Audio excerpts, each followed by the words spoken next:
그곳은 낙원이 아니었습니다.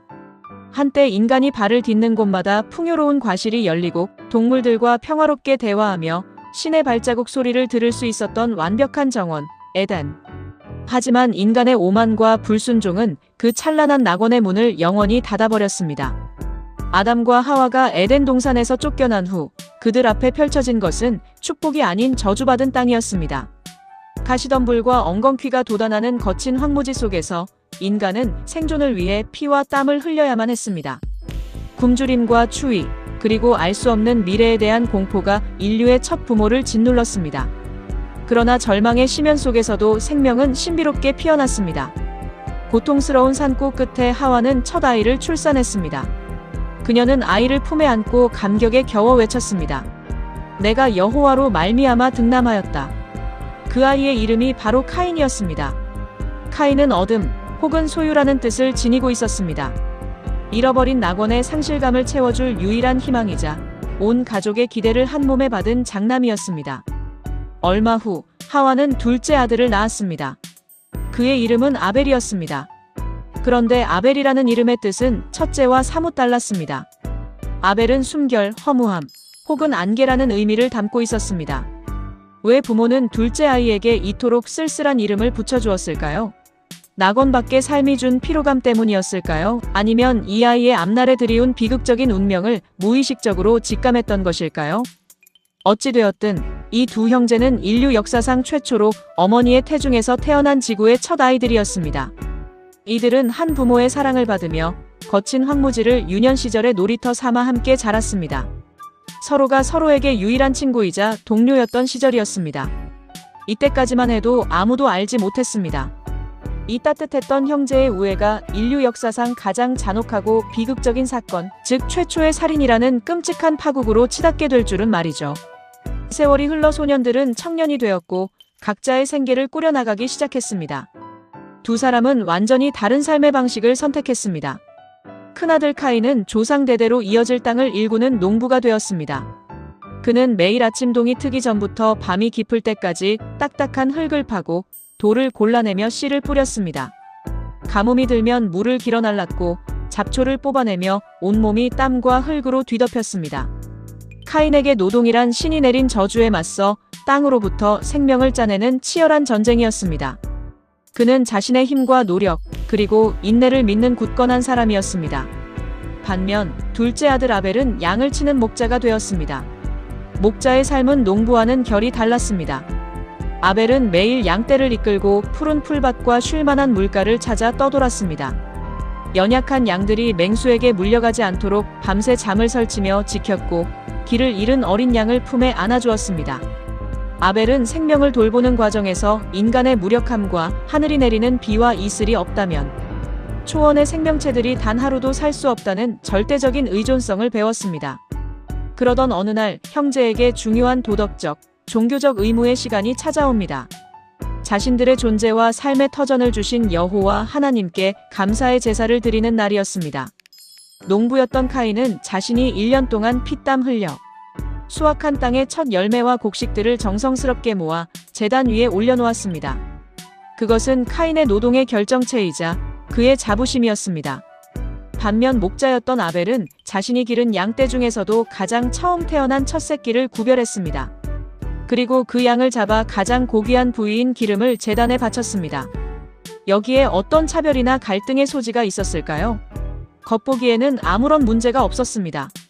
농부는 농산물을, 목자는 축산물을 바치는 것이 지극히 자연스러웠기 때문입니다. 두 사람 모두 자신이 가진 생업에서 최선의 것을 가져왔습니다. 하지만 제단에 불이 붙고 연기가 피어오른 순간 두 형제의 운명을 영원히 갈라놓을 결정적인 균열이 발생합니다. 성경은 이 순간을 매우 건조하면서도 충격적으로 기록하고 있습니다. 여호와께서 아벨과 그의 제물은 받으셨으나 카인과 그의 제물은 받지 아니하신지라. 하늘의 반응은 극명하게 엇갈렸습니다. 아벨의 제단에는 신의 기쁨과 승인의 표시가 내려앉았지만 카인의 제단은 철저하게 외면당했습니다. 왜 신은 차별하셨을까요?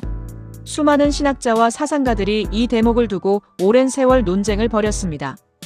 아벨은 피가 있는 동물 제사를 드렸고 카인은 피가 없는 곡식 제사를 드렸기 때문이다라는 해석도 있습니다. 하지만 훗날 모세의 율법을 보면 곡식을 바치는 소제 역시 엄연한 정식 제사였습니다. 제물의 종류 자체가 문제는 아니었다는 뜻입니다. 비밀은 성경의 문장 구조에 숨어 있습니다. 신은 단순히 제물만 보신 것이 아니라 아벨과 그의 제물, 카인과 그의 제물이라고 표현했습니다. 제물보다 먼저 언급된 것은 그것을 바치는 사람이었습니다. 즉, 하나님이 보신 것은 제단의 화려함이나 제물의 종류가 아니라 그 제물을 바치는 자의 평소의 삶과 마음의 중심이었습니다.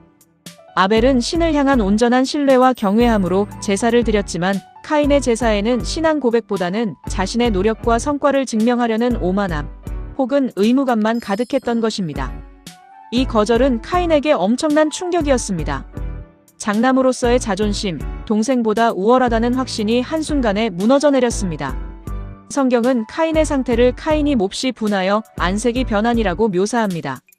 그의 얼굴은 분노로 불그락푸르락해졌고 눈빛은 살기로 번뜩였습니다. 왜 내가 거절당해야 하는가? 내가 무엇을 잘못했단 말인가? 왜 저 보잘것없는 동생놈만 인정을 받는가? 질투라는 감정은 무서운 독과 같습니다. 처음에는 아주 작은 바늘처럼 마음을 찌르지만 방치하면 순식간에 영혼 전체를 집어삼키는 괴물이 됩니다. 카인의 마음속에서 아벨은 이제 사랑하는 동생이 아니라 자신의 빛을 가로막는 거대한 장애물이자 증오의 대상이 되었습니다. 인간의 내면을 꿰뚫어 보시는 하나님은 카인의 파멸을 막기 위해 마지막 경고의 메시지를 보냅니다. 내가 분하여 함은 어찌 됨이며 안색이 변함은 어찌 됨이냐? 내가 선을 행하면 어찌 낯을 들지 못하겠느냐? 선을 행하지 아니하면 죄가 문에 엎드려 있느니라. 죄가 너를 원하나 너는 죄를 다스릴 지니라. 신은 죄를 문 앞에 웅크리고 앉아 사냥감을 노리는 맹수에 비유했습니다. 카인이 마음을 다잡지 않으면 그 맹수가 카인의 영혼을 집어삼킬 것이라는 엄중한 경고였습니다. 내 안에 솟구치는 분노와 질투를 스스로 다스려야 한다는 통제력을 촉구한 것입니다.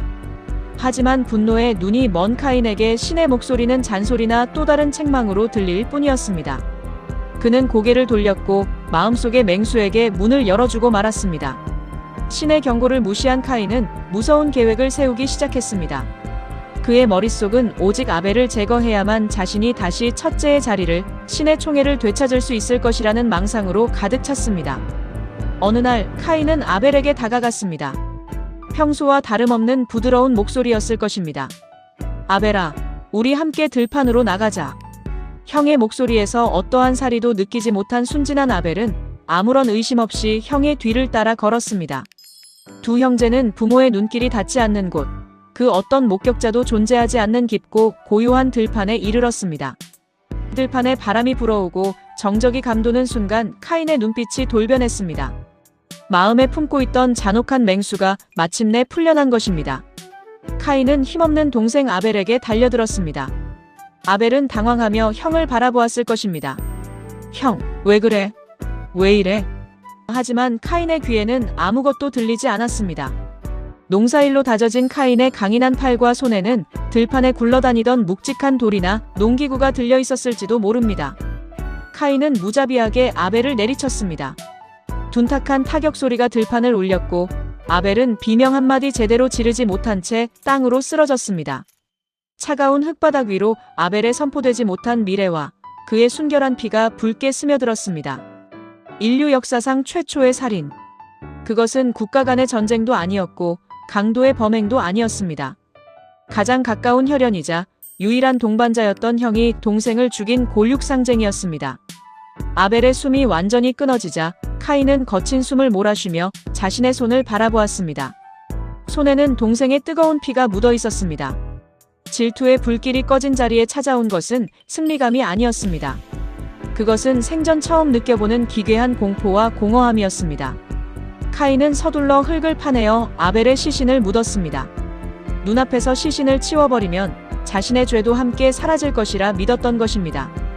그는 피 묻은 손을 씻고 아무 일도 없었다는 듯이 집으로 돌아왔습니다. 완벽한 범죄라고 생각했습니다. 하지만 인간은 신의 눈을 속일 수 없습니다. 보이지 않는 청중이 그곳에 있었고 말하지 못하는 목격자가 그곳에 있었습니다. 하나님이 카인을 찾아와 물으셨습니다. 카인아, 내 아우 아벨이 어디 있느냐? 이 질문은 카인에게 죄를 자백하고 용서를 구할 수 있는 신의 마지막 자비이자 기회였습니다.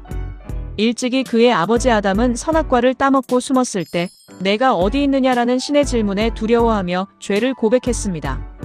비록 핑계를 댔을지언정 숨기지는 못했습니다.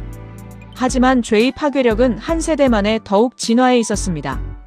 카인은 신의 눈을 똑바로 바라보며 뻔뻔하게 거짓말을 했습니다. 내가 알지 못하나이다. 내가 내 아우를 지키는 자니이까? 이 한마디는 인류 역사상 가장 오만하고 냉혹한 답변으로 기록되었습니다. 동생을 보호하고 사랑해야 할 형의 책임을 전면으로 거부한 것입니다. 카인의 뻔뻔함에 신의 준엄한 심판이 내려집니다. 내가 무엇을 하였느냐? 내 아우의 핏소리가 땅에서부터 내게 울부짖느니라. 시신은 흙 속에 묻혔지만 억울하게 흘려진 아벨의 피는 침묵하지 않았습니다. 생명의 창조주를 향해 땅속에서부터 격렬하게 고발하고 있었던 것입니다. 신은 카인에게 가혹하지만 당연한 형벌을 선포합니다. 농부였던 카인에게 가장 치명적인 저주였습니다. 땅이 그 입을 벌려 내 손에서부터 내 아우의 피를 마셨은즉 내가 땅에서 저주를 받으리니 내가 밭을 갈아도 땅이 다시는 그 효력을 내게 주지 아니할 것이요 너는 땅에서 피하며 유리하는 자가 되리라. 카인의 정체성이었던 농부의 삶은 끝이 났습니다.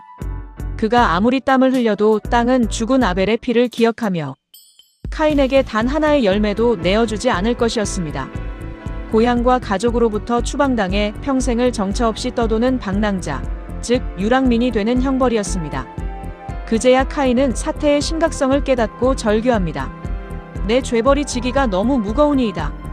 주께서 오늘 이 지면에서 나를 쫓아내시온즉 내가 주의 낯을 뵙지 못하리니 내가 땅에서 피하며 유리하는 자가 될지라. 물은 나를 만나는 자가 나를 죽이겠나이다. 카인은 자신의 죄를 뉘우치기보다는 자신이 받을 형벌과 다가올 죽음의 공포만을 두려워했습니다. 자신이 동생을 죽였듯 누군가 자신을 찾아내 복수할 것이라는 극심한 피해망상에 시각을 빼앗긴 것입니다. 여기서 신은 인간의 이해를 뛰어넘는 기묘한 자비를 베푸십니다. 그렇지 아니하다. 카인을 죽이는 자는 벌을 7배나 받으리라. 신은 카인에게 하나의 표를 주셨습니다. 이 표가 구체적으로 어떤 모양이었는지는 알 수 없으나 타인들이 그를 함부로 죽이지 못하게 보호하는 신의 자비의 징표이자 동시에 평생 죄인임을 나타내는 형벌의 낙인이었습니다. 형벌을 받은 카인은 여호와의 앞을 떠나 에덴 동쪽 놋 땅에 거주하게 되었습니다. 재미있게도 놋이라는 단어의 히브리어 뜻은 방랑 혹은 흔들림입니다. 신을 떠나 죄를 품은 인간이 도달하게 되는 내면의 상태를 그대로 대변하는 지명입니다. 마음의 평안과 안식을 영원히 잃어버린 채 끊임없이 불안해하며 흔들리는 살. 그것이 카인이 짊어져야 했던 진짜 형벌이었습니다. 수천 년 전 황량한 들판에서 일어났던 이 인류 최초의 살인사건은 수천 년이 지난 오늘날을 살아가는 우리에게 어떤 의미를 던져줄까요? 이 이야기는 단순히 성경 속 고대인들의 잔혹한 신화가 아닙니다.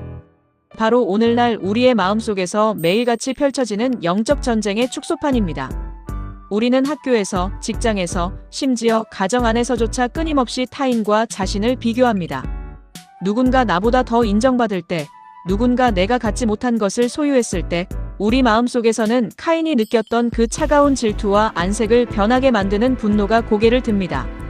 비록 우리가 손에 돌을 들고 누군가를 치지는 않더라도 우리는 말로써, 눈빛으로써, 그리고 마음의 미움으로써 수많은 아벨을 죽이고 있는지도 모릅니다. 신이 카인에게 던졌던 그 질문은 오늘날 우리에게도 동일하게 울려 퍼집니다. 죄가 너를 원하나 너는 죄를 다스릴 지니라. 내 아우 아벨이 어디 있느냐? 여러분은 지금 마음속에 카인을 다스리고 계십니까? 아니면 방관하고 계십니까? 오늘 하루 내 곁에 있는 사람들을 시기와 질투의 대상이 아닌 내가 지키고 함께 가야 할 아우로 바라볼 수 있기를 바랍니다. 오늘 준비한 인류 최초의 비극 카인과 아벨의 이야기는 여기까지입니다. 시청해주셔서 감사합니다.